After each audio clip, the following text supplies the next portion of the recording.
Hello friends, this is Mike from Wright, and this is an explanation for SAT 2, the Math No Calculator section, question 1. This is a linear equations question. So, if 5x plus 6 equals 10, what is the value of 10x plus 3? This is a straightforward linear equations question, the kind of thing you'd expect from literally question 1, early easy questions in the first section. There's a little bit of a hiccup here. They're not just straight up giving you an equation and saying solve for x. They're saying solve for x's cousin, 10x plus 3. But aside from that, it's pretty simple. I'm going to show you two ways of going about this problem. One way is maybe the straightforward way, you can say. That way involves figuring out what x is, and then figuring out from there what 10x plus 3 is. And the second way is like a smart, fancy people way of solving it. It involves thinking about the problem in terms of like algebraic manipulation, in terms of changing this 5x plus 6 that we're given, we're told 5x plus 6 equals 10, into the 10x plus 3 they're asking for. Changing the 5 into a 10, changing the 6 into a 3 directly. Alright, so plan A.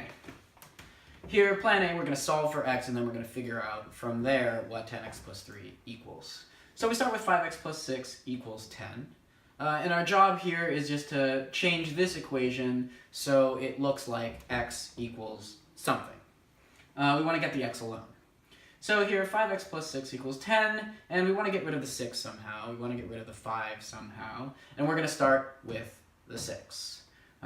So 6 gets subtracted from both sides. It's getting added here, so we're going to subtract it from both sides. 6 minus 6 is 0.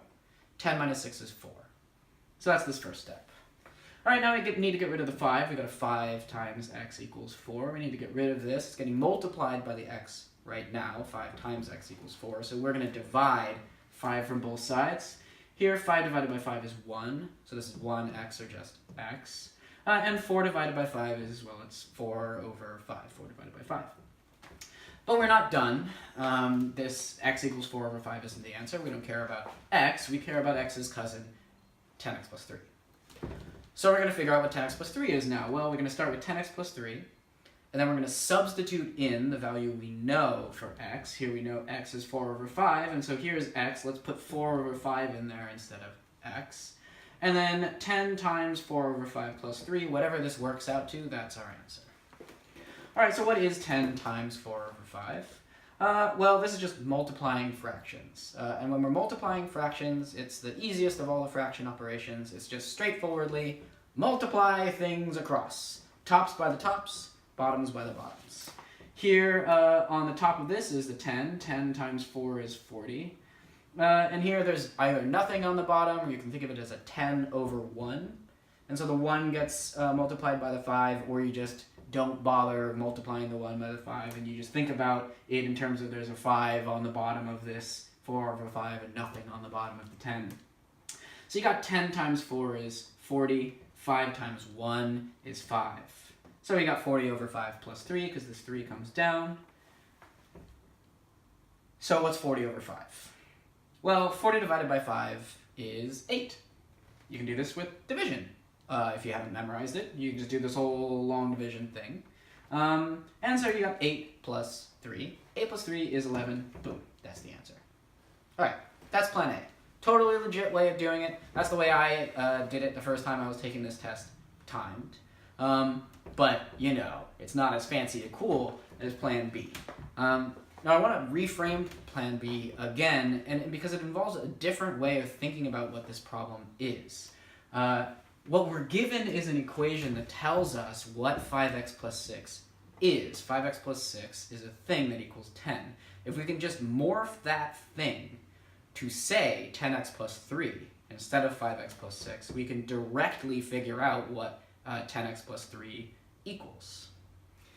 So this involves, well, as you can see, it only involves a couple steps, but these steps, where they came from, they aren't motivated by the desire to get x alone anymore. They're motivated by our desire to take this 5x and turn it into a 10x, our desire to take this 6 and turn it into a 3. So we're going to start by asking, what's the difference between the 5x and the 10x? what needs to happen to the 5x in order to make it a 10x? Well, we can take the 5 and turn it into a 10 by multiplying it by 2, because 5 times 2 is 10. And that's what's happening here. Here we're taking this entire equation, 5x plus 6 equals 10, and we're multiplying everything by 2. Both sides by 2. So here's 5 times 2 is 10, so this is a 10x.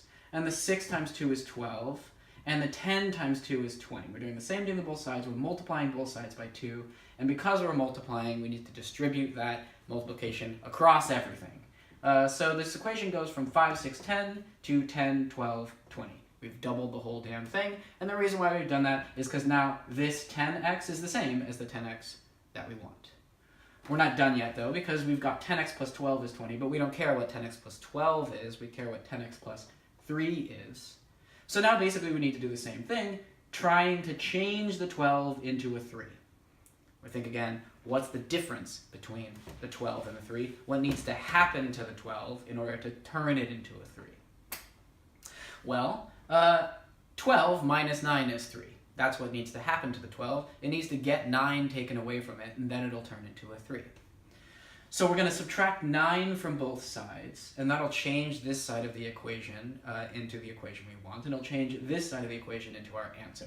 Here, taking 9 away from both sides, 12 minus 9 is 3, and 20 minus 9 is 11. Now, if you're wondering why when we multiply both sides of the equation by 2, we had to do it to everything. Oh, yeah, it's really important. You got to do it to this and this and this. But why, when we were subtracting 9, we didn't have to do that, and we only had to do it to the 12 and to the 20? I want to refer you to the Common Concepts Algebraic Manipulation video, or to the video that I did earlier about linear equations on this question type.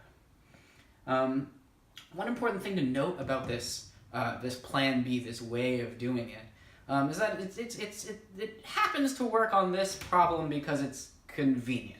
I would say, if, like, as a matter of strategy, if you're doing this on the test, I would say, like, check to see if plan B, this kind of thing, can I easily change this 5x plus 6 into a 10x plus 3?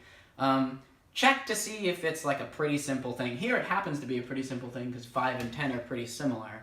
But, you know, if this is a 5 and this says like 26.4 or something, don't bother, you know? Do it this way. Solve for x, figure that out later, it's fine. This way is only faster if it's, you know, literally 2 steps long. If it ends up being super difficult and you're having trouble thinking about it, there's no reason why you need to go this route instead of going this route. Okay, that's all for now. See you later.